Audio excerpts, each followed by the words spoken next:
Hebreus, capítulo 12. Vamos fazer a leitura do verso 1 e do verso 2. Hebreus, capítulo 12, verso 1 e 2. A carreira que nos está proposta. Palavras do Senhor que nos dizem: portanto também, nós que estamos rodeados de uma tão grande nuvem de testemunhas, deixemos todo o embaraço e o pecado que tão de perto nos rodeia, e corramos com paciência a carreira que nos está proposta, olhando para Jesus, autor e consumador da fé, o qual, pelo gozo que lhe estava proposto, suportou a cruz, desprezando a afronta, e assentou-se à destra do trono de Deus. Pai, que a tua palavra, ela supra as nossas necessidades espirituais. Oramos em nome de Jesus. Amém. Podem sentar-se. O livro aos Hebreus foi escrito para crentes em Jesus Cristo, que eram judeus, converteram-se, portanto, a Jesus e passaram a viver a nova vida em Cristo, mas num dado momento, por não vigiarem, começaram a ser tentados a retornar à sua velha vida. Começaram a ser tentados a retroagir, em vez de avançar.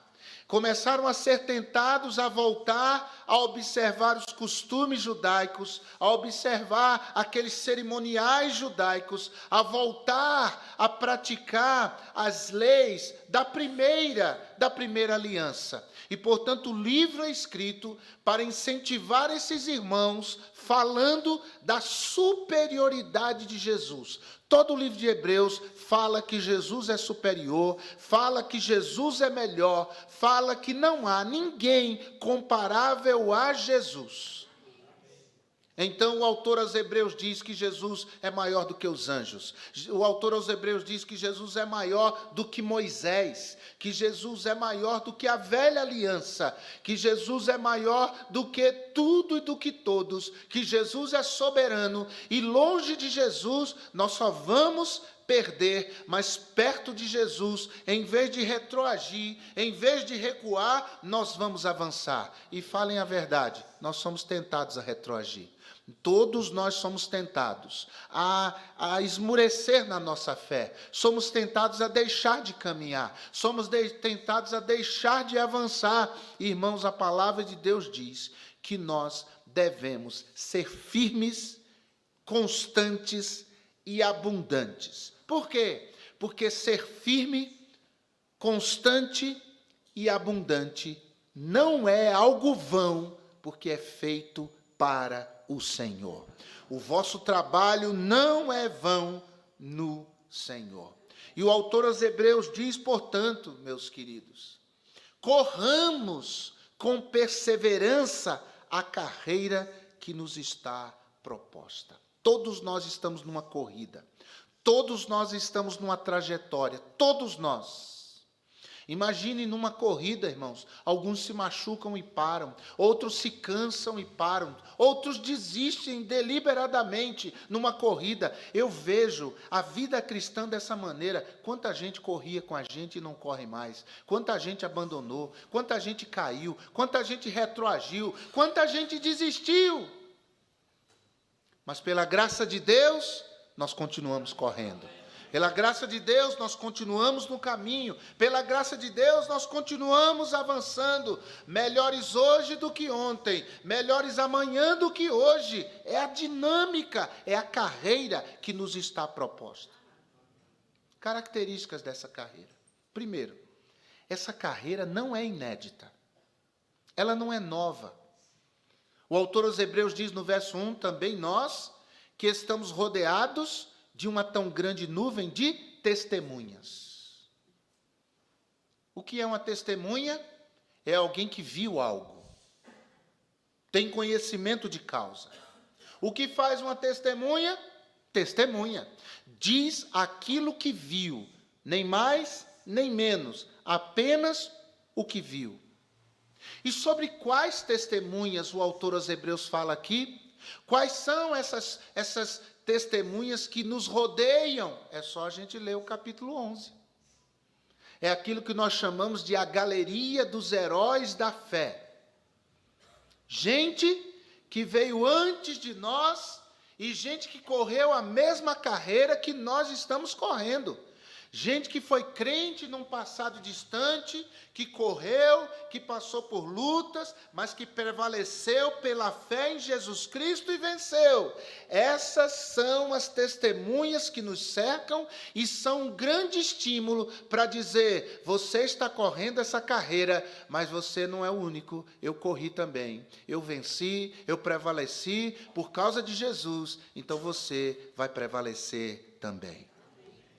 Porque às vezes a gente acha que é só com a gente que as coisas difíceis acontecem e não é verdade. Por exemplo, você acha que é fácil ou que é o único a padecer tribulações nos mais variados níveis da vida humana. Você acha que é o único que sofre? Você acha que é o único que tem tribulações? A palavra de Deus diz que outros que vieram antes de nós também padeceram, passaram por dificuldades. Gente que teve paixões, como Moisés, mas que num dado momento tirou os olhos deste mundo, das aparentes virtudes e vantagens ao seu redor, e ele começou a olhar pela fé, vendo o invisível. É o que a palavra de Deus nos diz. Ou como José, que foi tentado a cair com a esposa de Potifar e, no entanto, ficou firme, crendo que haveria em Deus algo muito maior e melhor do que o pecado que ele poderia cometer. Isso tudo está descrito em Hebreus capítulo 11. Ou coisas que Abraão e Sara esperaram de Deus, cumprimentos de promessas, e foi difícil, foi doloroso, eles cometeram erros, mas depois eles corrigiram a rota e continuaram a carreira que estava proposta para eles e venceram pela fé. Nós também temos promessas, amém ou não? Nós temos promessas, há coisas que nós estamos esperando do Senhor. Cada pregação, cada leitura devocional, Deus vai falando: fique firme, meu filho, continue, minha filha, perseverem, meus filhos, eu estou trabalhando na vida de vocês. Vocês não estão vendo com os olhos humanos, mas vocês podem ver o meu trabalhar pelos olhos da fé. Se você ler a galeria dos heróis da fé, você vai ver gente que sofreu as mesmas dificuldades que você. Só mudou o tempo, só mudou a época, só mudou o lugar. Mas ser humano é ser humano em qualquer época, em qualquer lugar, em qualquer cultura, é ser humano. Sujeitos às mesmas paixões, aos mesmos dramas, aos mesmos medos. E essas pessoas que andaram com Deus e foram registradas na Bíblia, irmãos, elas não eram gente super crente. Eles não eram pessoas que eram inabaláveis. Davi escreve o Salmo dizendo assim: eu molho a minha cama toda noite. As minhas lágrimas, o meu choro, o meu pranto. Você já se pegou de madrugada na cama, chorando por causa de problemas? Essas pessoas não eram invulneráveis, não eram, como disse, super crentes, eram gente como a gente.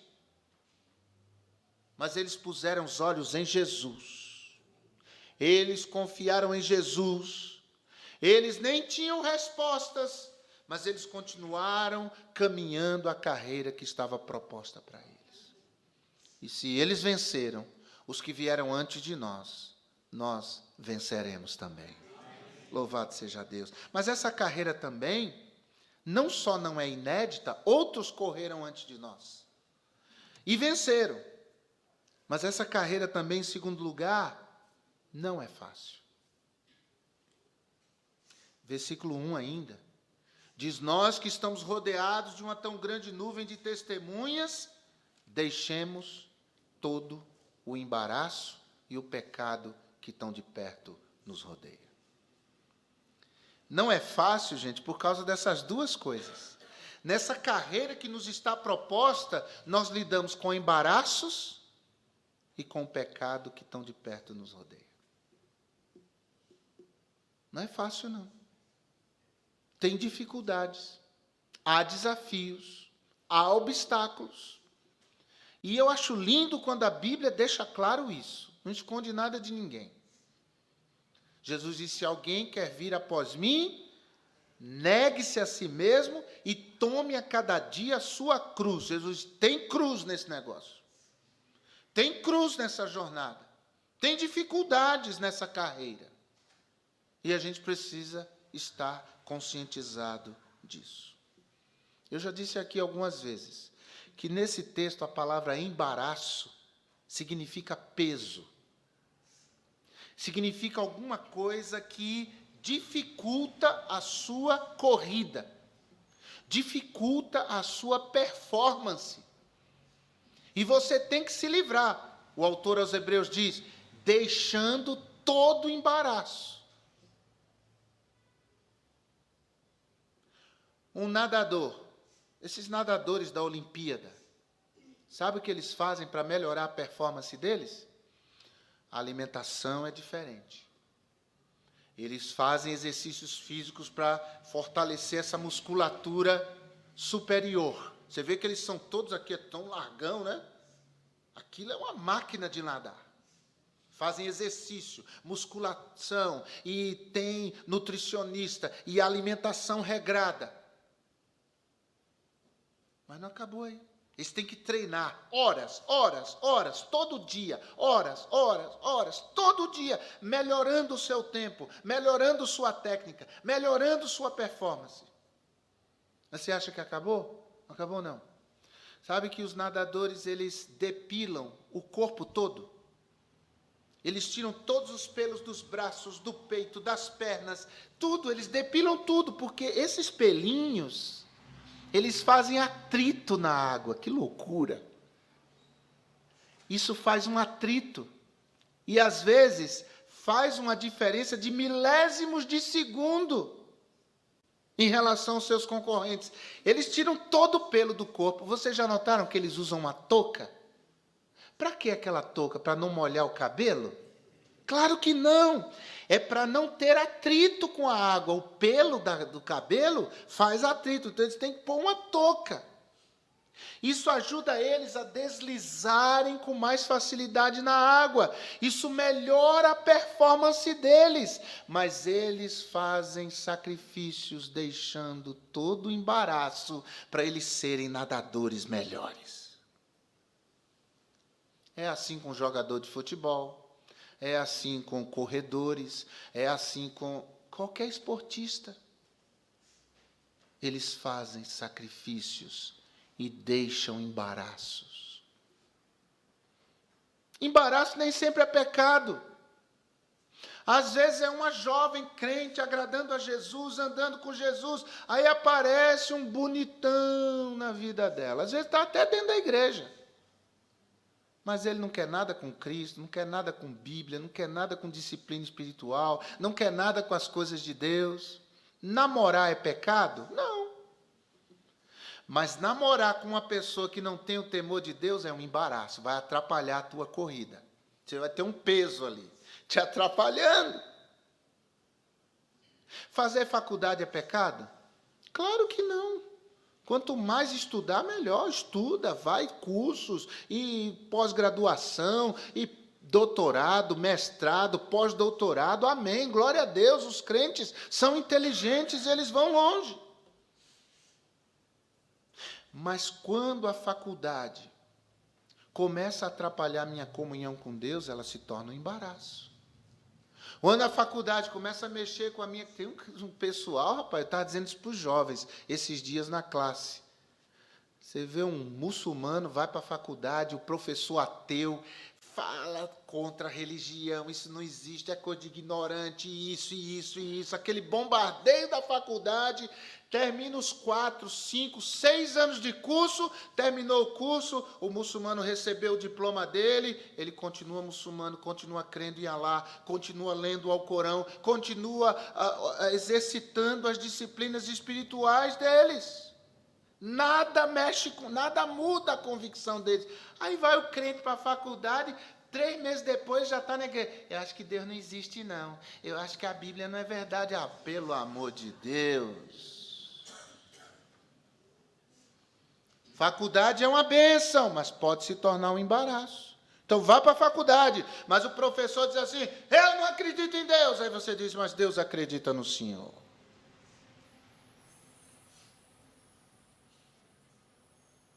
Falou amém, mas tudo bem, vamos para frente. Essa carreira não é fácil, tem obstáculos. Essa carreira não é fácil, tem embaraços na sua vida, irmão. Qualquer coisa, vou repetir, qualquer coisa, eu falei de namoro e faculdade só para exemplificar, qualquer coisa pode ser um embaraço. Final do campeonato, domingo à tarde. O segundo tempo vai ser bem no horário do culto. Vou nada para o culto. Ter um time de futebol, torcer, se divertir, brincar com um colega do outro time que perdeu, isso não é pecado, irmão. Isso não é pecado. Mas pode se tornar um embaraço se aquilo é colocado à frente de Deus. Os irmãos entenderam uma novela, os irmãos entenderam o trabalho, qualquer coisa pode ser um embaraço. Mas o autor aos Hebreus também diz o embaraço e o pecado que tão de perto nos rodeiam. Notou que ele não diz os pecados, ele diz o pecado. Porque eu me sinto bem fragilizado quando tem um pecado, um determinado pecado, que fica ao redor de mim, me assediando. E você tem o seu, viu? Qual é? Eu não sei, você sabe. Por exemplo, se tiver alguém fumando do meu lado, eu digo, meu Deus, que nojo. Mas tem crente que faz assim, que dia bonito hoje. Aquilo mexe. Às vezes é a bebida, às vezes é a mentira, às vezes é a maledicência. Pode ser qualquer coisa. Prostituição, na internet. Tem um pecado que mexe mais com você do que os outros pecados. É o que o autor está dizendo. Às vezes é a soberba, às vezes é o orgulho. Às vezes é o desleixo com as coisas, a procrastinação. Amanhã eu faço, semana que vem eu faço isso e vai deixando. Tem outros não. Pastor Josué, então, precisamos fazer isso. Ele já estava pegando o telefone. Então, irmãos, tal. Ele já estava fazendo, ele não ficava deixando. Pastor era assim. Tem que fazer? Vamos fazer. Mas tem gente que deixa. Amanhã eu faço, amanhã eu estudo. Procrastinação. Qual é o pecado que mexe mais com você do que outros pecados? O autor aos Hebreus diz, deixe todo embaraço e deixe o pecado que tão de perto lhe assedia. Não é fácil não essa carreira. Mas, irmãos, em terceiro e último lugar, essa carreira que não é nova, que não é fácil, também não é impossível. A gente consegue corrê-la. A gente consegue vencer. Porque o autor aos Hebreus, ele nos dá, irmãos, no meio de embaraços e pecados, nessa luta, nessa jornada que é dura, um recurso que torna essa carreira possível. Verso 2, ele diz, olhando para Jesus. O que me dá vitória sobre o pecado que tão de perto me rodeia é olhar para Jesus. O que me dá motivação para deixar os embaraços, as coisas que atrapalham a minha performance para eu ser um crente melhor, mais produtivo, mais vivo, mais animado, mais fervoroso, mais fiel. O que me anima é olhar para Jesus. Tem gente que eu olho e desanimo. E tem gente que você olha e desanima. Mas quando a gente olha para Jesus, um pastor contou isso. Um outro estado aí, uma reunião só de pastores. Aí, um pastor que estava pregando, tinha alguma coisa contra ele. E aí, irmãos, ele na pregação humilhou aquele pastor. Humilhou ele na frente de todo mundo. E ele contando que essa igreja, onde os pastores lá nesse estado estavam reunidos, tinha na frente da igreja uma praça. Esse homem estava sentado, ele levantou-se chorando, mas chorando de raiva. Já chorou de raiva? Chorando de raiva. Ele saiu, aquele espaço duro, saiu da igreja, foi, sentou-se no banco da praça, começou a chorar ali de raiva. Aí, uns outros colegas levantaram e foram atrás dele. Aí chegou um lá e disse, rapaz, deixa isso para lá. Ele falou, eu quero matar ele. Eu disse, não, rapaz, o que você vai ganhar com isso? Eu não quero pegar ele pelo pescoço. Como é que ele me humilha assim? Aí vinha outro, falava uma coisa, era pior, a raiva aumentava. Aí chegou um e disse, rapaz, deixa isso para lá, não leve isso a ferro e fogo. Falou, não, eu quero, não faça isso, rapaz.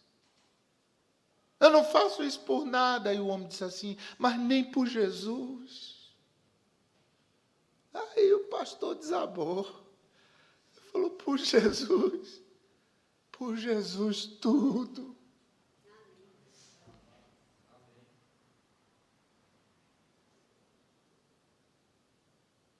Quando a gente chega no ponto da carreira cristã, a ponto de dizer, olha, por Jesus tudo, é que a gente está correndo bem.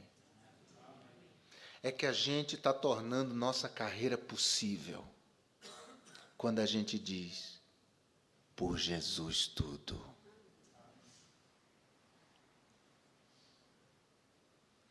Essa carreira não é impossível. Olhe para Jesus.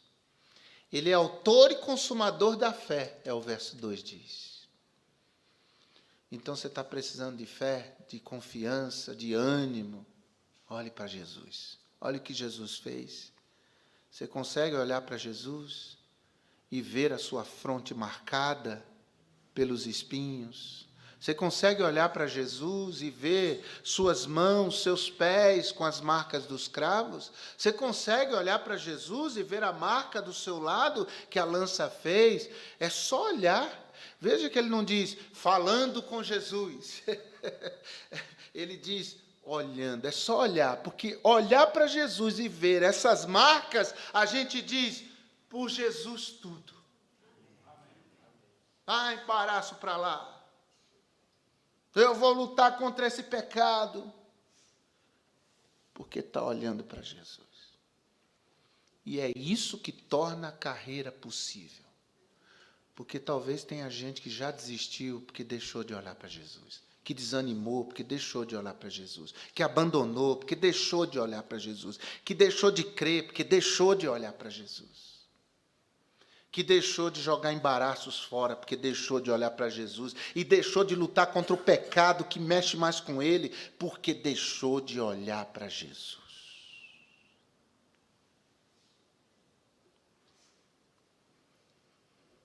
Eu quero desafiar você nessa noite, em nome de Jesus, a ficar firme na sua carreira, a carreira que lhe foi proposta. Porque teve gente que trilhou essa mesma carreira antes de você e venceu pela fé. E você vai vencer também. Eu quero desafiar você a ficar firme. Os obstáculos são muitos. Não é fácil, mas fica firme. Porque em Cristo Jesus e olhando para Cristo, você e eu vamos chegar ao final. E olhando para Jesus, eu imagino aquela corrida e Jesus na linha de chegada.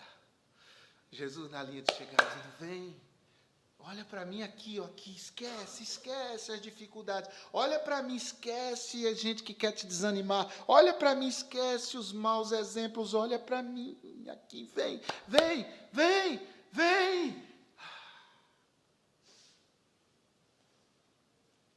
Já imaginou o pastor Josué quando chegou no céu? Você já imaginou? E aí Paulo diz assim, acabei a carreira, guardei a fé. Desde agora, a coroa da justiça me está preparada. Não só para mim, mas a todos o que amarem a sua vinda. Jesus, olhando para Jesus.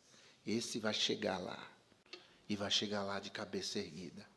E vai chegar lá vitoriosamente. Amém, meus irmãos? Vamos ficar em pé.